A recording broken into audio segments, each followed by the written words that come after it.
ఏమండి, మీ అమ్మని చూసుకోవడం నా వల్ల కాదు. 15 రోజులు నా దగ్గర, 15 రోజులు మీ చెల్లెల దగ్గర ఉంచండి. 15 రోజులు ఏ తారీఖు నుంచి ఏ తారీఖు దాకా ఉంటాం అమ్మ?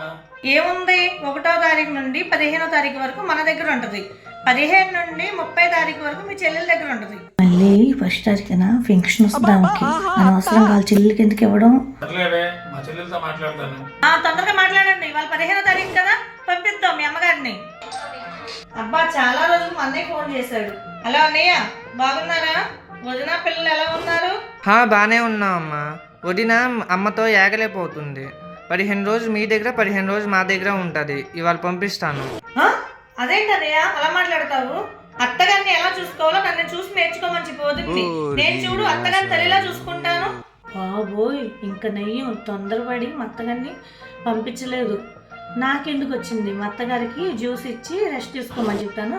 మా అత్తగారిని దేవతలా చూసుకుంటాను.